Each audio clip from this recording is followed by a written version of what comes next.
Je suis. Pouvez-vous l'affirmer? Après la trahison, l'abandon, le rejet, voire même l'ascension, la félicité, où êtes-vous? Face aux affronts et acclamations de ses contemporains, Jésus n'a pas hésité lors de sa mission à déclarer « Je suis ». À tel point qu'à terme, tous furent frappés de son enseignement. N'est-ce pas lui, le chemin à suivre pour quiconque affirme « Je suis envoyé » ? Nous sommes sur les traces de Jésus. Bonjour à tous, je suis Liv. Entretenons-nous avec le pasteur Simon Oko. Sur tes traces, je veux marcher. À ta suite, Seigneur, te retrouver. Sur tes traces, je veux rester. Bonjour pasteur. Bonjour Lee, Comment vas-tu? ça va très bien et toi? Ça va, merci. Alors nous sommes du coup à l'épisode 2 Oui. De l'émission sur les traces de Jésus. Pour commencer, voici une affirmation. Mhm. Le moyen le plus efficace d'impacter une société est d'y propager un courant de pensée. Mhm. Alors, peux-tu un peu commenter cette affirmation? Le moyen le plus efficace d'impacter une société, c'est d'y propager un courant des pensées. Ouais. C'est vrai, totalement d'accord avec cette affirmation. Pourquoi? Sur la Terre, tout part d'une vision. Quand une personne a reçu une vision, en fait, cette personne a reçu une pensée en image. Et cette vision peut être une vision qui a pour but de transformer une société. Alors, pour transformer une société, ce visionnaire qui a reçu sa pensée, qui sait exactement où il va amener la société, qui connaît déjà le résultat à l'avance, est obligé de communiquer aux autres, de communiquer à la société, de communiquer au groupe qui l'entoure cette pensée. De telle sorte que plus il va la communiquer à plusieurs personnes, mieux elle sera accomplie, plus elle pourra s'établir. Donc, quand quelqu'un veut impacter une société, ce qu'il doit semer dans la société, c'est un courant de pensée. C'est-à-dire, il a reçu une vision, je vois que cette société doit être basée sur la justice. Mais il faut après expliquer aux gens qui constituent la société, alors comment se baser sur la justice ou qu'est-ce que la justice. Et c'est à ce moment-là que les personnes qui adhèrent à un système de pensée, les personnes qui adhèrent à une idéologie changent automatiquement leur façon de vivre, leur mode de vie et ça se calque sur le système de pensée. Donc, quand on veut impacter une société, oui, il faut venir avec une pensée. Et cette pensée, il faudra l'expliquer. Et vous allez voir que quand on regarde sur la société, par exemple, le système économique le plus influent aujourd'hui, le capitalisme, est un système de pensée. À une époque, on a eu le communisme qui était un système de pensée. Aujourd'hui, la plupart des sociétés, les sociétés sont régies par un système qu'on appelle la démocratie. Il y a eu une personne ou un groupe de personnes qui se sont assis, qui ont pensé et qui ont décidé de propager leurs pensées pour que la société prenne la direction souhaitée par ces personnes-là. Donc, quand on veut impacter une société, quand on veut impacter une personne, il faut d'abord amener un système de pensée. Et ça rejoint complètement la Bible. L'apôtre Paul dit ne vous conformez pas au siècle présent, mais soyez transformés par le renouvellement de l'intelligence. Donc, il s'attaquait au système de pensée. Et quand une personne vient au Seigneur, le Seigneur s'attaque d'abord à son système de pensée. Car pour changer un homme, il faut d'abord changer comment ou la façon de cette personne de penser. D'accord. Du coup, pour toi, pour faire court, les ingrédients d'un système de pensée qui impacte une société, en gros, en quelques points. Les ingrédients d'un système de pensée efficace, Voilà. c'est il faut que le système de pensée réponde aux besoins fondamentaux de l'homme. L'homme a un besoin fondamental. Il y en a plusieurs, on peut les citer. Quand je dis un besoin, c'est un ensemble de besoins. L'homme a besoin de sécurité. L'homme a besoin de paix. L'homme a besoin de joie. L'homme a besoin d'équilibre. Quand un système de pensée amène des réponses à tous ces besoins, l'homme va y adhérer. Mais malheureusement, sur la Terre, il n'y a aucun système de pensée qui peut amener des réponses concrètes à ces problèmes-là, sauf celui de Dieu, sauf celui apporté par Jésus, sauf celui que certains historiens appellent le christianisme. Pourquoi? Parce qu'il est basé sur ce que Dieu veut. l'homme a un créateur. OK? C'est Dieu qui a créé l'homme. Et celui qui a créé, celui qui est le créateur, c'est celui qui détient la notice, c'est celui qui détient le manuel. Donc, c'est celui qui peut mieux expliquer le fonctionnement de l'appareil. C'est celui qui peut mieux expliquer pourquoi et dans quel but tel appareil a été conçu. Et quand on utilise l'appareil en se référant aux paroles, aux dires de celui qui a créé, vous voyez, on va atteindre l'efficacité, on va atteindre l'objectif de la personne qui a créé. Comme l'homme a un créateur, si l'homme veut voir certains ou la plupart de ses besoins, recevoir une réponse concrète, ben, l'homme doit se tourner vers son créateur. C'est le créateur qui a créé, c'est le créateur qui sait comment un homme pourrait surpasser les différents problèmes. C'est le créateur qui sait le chemin qu'un homme doit emprunter pour pouvoir vivre dans la paix. D'accord. Donc, il y a un système de pensée qui existe Mhm. qui peut répondre aux Aux besoins besoins de l'homme. fondamentaux de De l'homme. l'homme. Très bien. Alors, sur les traces de Jésus, c'est finalement l'objet de notre entretien. Oui. Mais qu'est-ce que cela signifie vraiment en fait? Sur les traces de Jésus, ben, marcher sur ses traces. Cela signifie marcher sur ses traces, cela signifie le suivre, cela signifie faire comme lui, cela signifie se baser sur ce qu'il a fait, cela signifie refaire ce qu'il a fait, cela signifie apprendre sa discipline, c'est surtout ça. Être sur les traces de Jésus, c'est devenir son disciple. Et on ne devient pas disciple sans avoir appris la discipline du maître. Être sur les traces de Jésus, c'est se discipliner pour commencer à fonctionner comme lui. Être sur les traces de Jésus, c'est avoir les mêmes repères que lui, il avait. C'est passer par où il est passé. Être sur les traces de Jésus, c'est emprunter un chemin tout tracé à l'avance par Jésus. Ce n'est pas créer son propre chemin. Jésus a eu l'avantage de descendre des cieux et d'aller encore plus bas et de remonter au ciel. Et nous tous, nous voulons aller là où il y a la paix, là où il y a le bonheur éternel, c'est-à-dire au ciel. Et il y en a un qui connaît un chemin, qui peut te montrer les raccourcis, qui peut t'encourager quand tu trouves que c'est trop long, okay? Qui peut te relever quand tu chutes sur ce chemin. Donc, il faut le suivre, Jésus. Ok, il faut suivre Jésus. Mhm. Finalement, c'est notre guide. Oui. Voilà. Alors, voilà, pasteur, je vais un peu te titiller, Oui. mais pourquoi être sur les traces de Jésus devrait requérir toute notre attention alors que finalement, il est mort il y a plus de 2000 ans? Bon, j'aimerais rajouter quelque chose, si tu me le permets. Oui. Il est mort bien plus, il est ressuscité. Amen. Donc, il est vivant. Alors, pourquoi on devrait le suivre? Ben, en fait, je ne vais pas donner une réponse qui va faire que la personne va se dire « Waouh, j'ai reçu une réponse, c'est ce qu'il me fallait. » Non, je vais plutôt appeler chacun à faire une introspection. Quelqu'un a-t-il besoin de paix?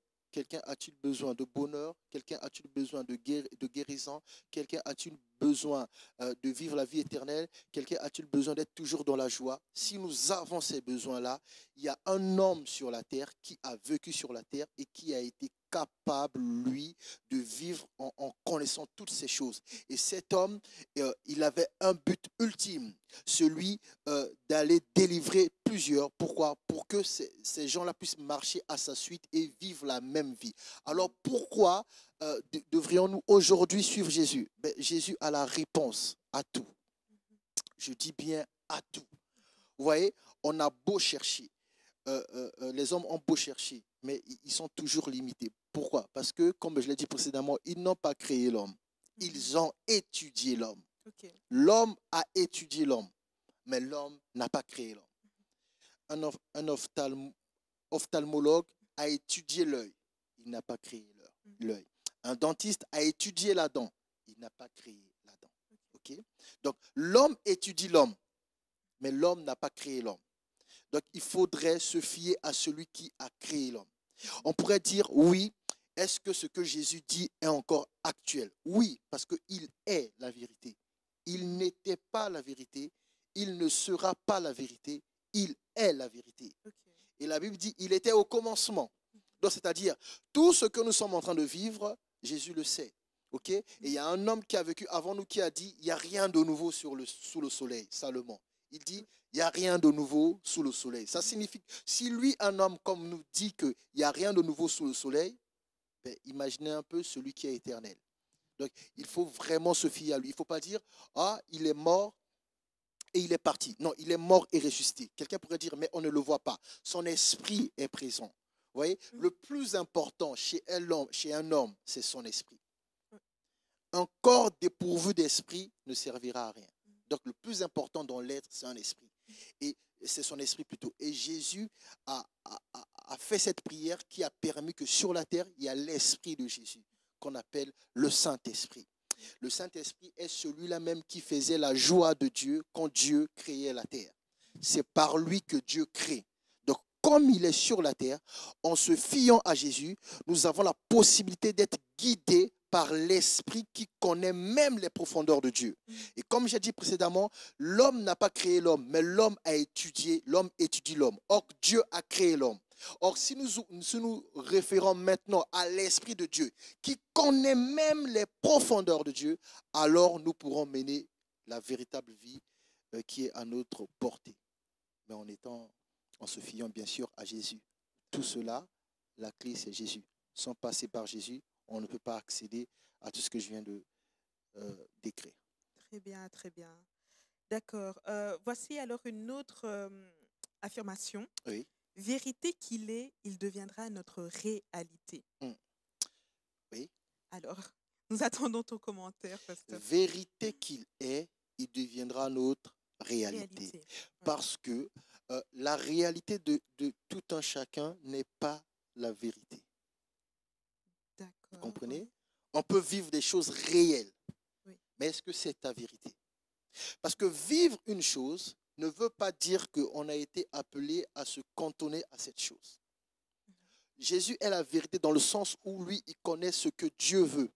Parce qu'il a été conduit par le même esprit. OK? Et parce qu'il avait le même esprit. Et parce qu'il a le même esprit. Jésus est la vérité. Mais les hommes ont une réalité. Vous comprenez? Par exemple, quand un homme, je vais prendre un exemple tout simple où je pense que plusieurs vont me comprendre.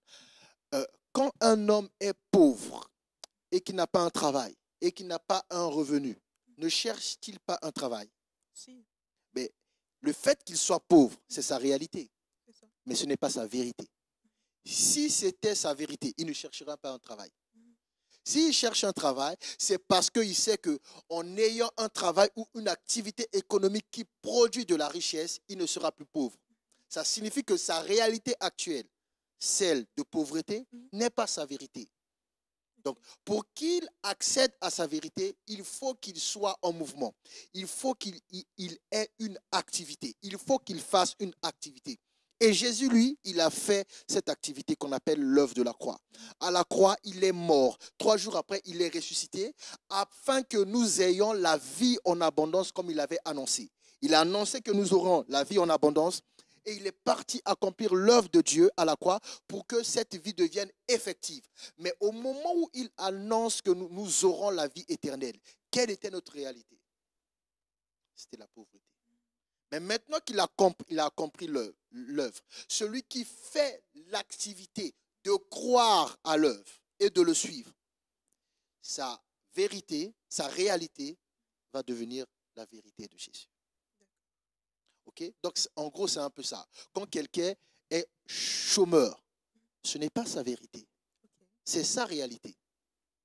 Qu'est-ce que je veux dire par là? Une réalité peut se changer, pas une vérité. Donc, quand une personne est chômeuse, et quand elle commence à travailler, vous allez encore l'appeler chômeur? Non. Vous allez encore dire, ta réalité, c'est le chômage? Non. Sa réalité, c'était le chômage. Mais sa vérité, c'est que Dieu a mis en lui la capacité de travailler. Et tant qu'il va travailler, il ne sera jamais dans le besoin. Et Jésus est la vérité. Pourquoi? Il a travaillé de façon terrestre, il a travaillé pour son Père. Il a vaincu, il est revenu et il a tracé un chemin. Le chemin de la vérité. Pas de la réalité que je rencontre. On dit dans la Bible, avec Jésus, avec Dieu, nous allons de gloire en gloire. Ça signifie que la réalité n'est pas figée, mais la vérité, elle demeure. Pourquoi? Parce que Jésus a dit déjà, il est venu donner la vie en abondance. Donc, voilà pourquoi nous devons nous fier à lui, qui est la vérité. Donc, à ceux qui nous suivent maintenant, ce que tu es en train de vivre, qui est ta réalité, ce n'est pas ta vérité. Je veux dire quoi par là? Ce n'est pas ta finalité. Si tu rencontres un problème et que tu décides de le régler, tu verras que ce n'était pas ta réalité. Mm. Non, ta vérité plutôt. C'est ça. Tu vois, c'était ta réalité, mais ce n'était pas la vérité. C'est-à-dire, ce n'est pas la finalité de ta vie. La vérité, c'est quelque chose qui ne change pas. La vérité, c'est quelque chose qui est final. Quand une personne travaille et qu'elle change de statut, quand une personne se marie et qu'elle change de statut, ça signifie que l'état célibataire n'était pas sa vérité, mais c'était sa réalité. Ok. Bah, bonne nouvelle, j'ai envie de dire, toute réalité peut se changer. Nous pouvons embrasser la vérité. Mhm. Ok, bah, tu as déjà donné quelques éléments de réponse, mais du coup, voilà, une personne se dit, mais comment faire pour amener cette phrase à manifestation? Je veux changer ma réalité pour embrasser la vérité. Comment je fais? Il faut croire à l'œuvre de la croix. Il y a des choses que les chrétiens doivent faire, mais il y a une certaine chose que les chrétiens ne pourront jamais faire, c'est-à-dire faire l'œuvre à la place de Jésus. Quand Jésus a fait l'œuvre, il faut croire. Il faut croire et l'accepter. Vous voyez, on peut faire un cadeau à une personne. Si la personne ne croit pas que le présent lui est destiné, la personne n'ouvrira jamais, n'ira jamais au-delà de l'emballage. Il y a des personnes qui ne vont jamais au-delà de l'emballage. C'est quand on a accepté que c'est mon cadeau, même pour l'ouvrir, on n'aura pas peur. On va même déchirer l'emballage parce C'est que le ça, plus ouais. important, c'est ce qui est à l'intérieur. Mhm. Quand on veut que la vérité de Jésus devienne notre réalité ou notre réalité devienne la vérité de Jésus, nous devons croire, nous devons accepter ce qu'il a fait. Quand une personne accepte ce que Jésus a fait, c'est un fait. Un fait a toujours des conséquences juridiques. D'accord? Un homme qui a construit, qui a bâti un empire, dès qu'il a un enfant, c'est un fait. Et cet enfant est son héritier. Cet enfant n'a pas besoin de bâtir un empire à son tour. De façon juridique, ce que son père avait bâti lui revient de droit. Donc, quand cet enfant décide de ne pas croire à ce que son père a fait, cette personne aura du mal. Donc, Jésus a fait quelque chose qui a des conséquences juridiques. Pour que ça devienne notre réalité, nous devons croire seulement. Croire, c'est la chose la plus simple, mais difficile à l'homme de comprendre ou d'accepter. Croire que Jésus est mort et ressuscité pour nous. On n'a pas besoin de donner quelque chose. Il suffit de croire. Une fois qu'on a cru, nous sommes bénéficiaires des conséquences de ce qu'il a fait. Parce que Dieu avait dit à Abraham, par exemple, que la terre entière sera bénie par ta postérité. Quelle était cette postérité? Il parlait de Jésus. OK? Donc, si quelqu'un croit que Dieu nous a bénis par Abraham, ben, pour jouir de ces bénédictions, il faut passer par Jésus. Comme j'ai dit tout à l'heure que avec Dieu, on part de gloire en gloire. Accepter Jésus, ok, sur le champ, change ma vie sur le champ. Oui. Le problème, ou la difficulté que les chrétiens ont, c'est que ce changement, la manifestation, les fruits de ce changement n'est pas immédiat. Ce qui est normal. Un enfant qui vient au monde, si c'est une fille, nous savons qu'une mère potentielle vient de venir au monde. Mais il faut du temps pour que le bébé devienne fillette, devienne fille, devienne adolescente, devienne demoiselle, devienne dame et que ce bébé ait un enfant. Mais dès la naissance, nous savons que cette fille donnera des enfants. C'est pareil, en fait. On accepte Jésus, il faut aussi accepter le fait que quand il est rentré là, il y a une semence qui est entrée et cette semence doit porter du fruit. Mais avant que le fruit soit visible, le Seigneur prend le soin de nous transformer, de nous rendre capables de jouir de ce fruit. Ce qui a été en fait la plus grosse erreur de Adam. Adam a été créé et en fait, je vais le dire autrement, le fruit a été créé avant lui. Oui. Ok? Donc quand il a été créé adulte. Il n'y a pas eu de processus. Quand on lui a dit, il faut manger tel fruit, il ne faut pas manger tel fruit, Adam s'est trompé. Pourquoi? Il n'y a pas eu ce processus-là, il n'y a pas eu ce travail où Adam est en train de grandir et à chaque fois quelqu'un lui répète, ça on mange, ça on mange pas, ça on mange, ça on mange pas. Maintenant le Seigneur est dans l'idée où il faut corriger cela. On change un homme, mais il vient au monde bébé quand même. Il ne vient pas au monde adulte. Parce qu'il faut un temps qu'il apprenne à manifester cette vie. Vous voyez? Ceux qui sont devenus, par exemple, des virtuoses au niveau des instruments, des musiciens que le monde a connus, ils sont nés avec ce talent. Mais le talent a été travaillé. Donc, il y a un processus à tout. Il faut accepter le processus. D'accord. acceptons le processus. Alors, avant de clôturer, Oui. j'ai quand même une dernière question. Oui. C'est de savoir, voilà, si Christ n'est pas notre réalité, Mhm. alors en fin de compte, quelle est-elle? Comment nommes-tu notre réalité si finalement, c'est pas Christ? Ok. Si Christ n'est pas notre réalité, Mhm. alors notre réalité est mensonge. Ok. Notre réalité est orgueil. Notre réalité est toutes ces choses-là. Pourquoi? Il y a des hommes qui croient que Dieu ne les a pas créés. Oui. Il y a des hommes qui croient que Dieu est le créateur, donc ces hommes-là adorent Dieu. Vous voyez? Si Christ n'est pas notre réalité est mensonge. Pourquoi? Nous allons penser, parce que pour croire que c'est Dieu qui nous a créés, il faut avoir Jésus quand même. Alors si nous faisons l'impasse sur Jésus, qui est le point d'accès avec Dieu, ce que nous vivons est l'orgueil. Ce que nous vivons n'est que désolation. Ce que nous vivons n'est que du sable. Il y a des gens sur la terre qui ont des biens, c'est visible comme ça. Mais bien que ce soit visible, palpable, tangible, mais c'est quelque chose qu'ils ont bâti sur du sable. C'est ces mêmes personnes plus tard qui, malgré le fait d'avoir tous les biens du monde, ne pourraient même pas acheter une bonne santé. Qui, dans un lit, vont mourir et même incapables d'être guéris. Pourquoi? En fait, quand Jésus n'est pas notre réalité, nous vivons dans l'illusion. On a l'illusion d'avoir des biens, on a l'illusion d'être fort. J'ai toujours été intéressé et intrigué de constater la manière dont tous les grands dictateurs ont fini. Ils finissent toujours de façon bizarre quand on regarde les images. Telle personne prenait un bain dans je ne sais pas, une baignoire en marbre ou en or, mais la façon dont elle a fini, c'est terrible. Parce que quand on est dedans, on pense qu'on est fort, mais c'est une illusion. Voilà pourquoi j'ai dit, si Christ n'est pas notre réalité n'est que mensonge. C'est quelque chose d'illusoire. On pense qu'il y a quelque chose qu'on tient, que l'on a gagné. Non. Avec le temps, on va se rendre compte qu'on est faible. Il y a un pasteur qui disait, il avait fait un tour en Belgique et il était étonné, il était 5 heures du matin, il voyait à Bruxelles une file comme ça, il disait, c'est quoi cette file? On lui a dit, en fait, ces gens-là sont venus ici pour percevoir ce qu'on appelle allocation de chômage.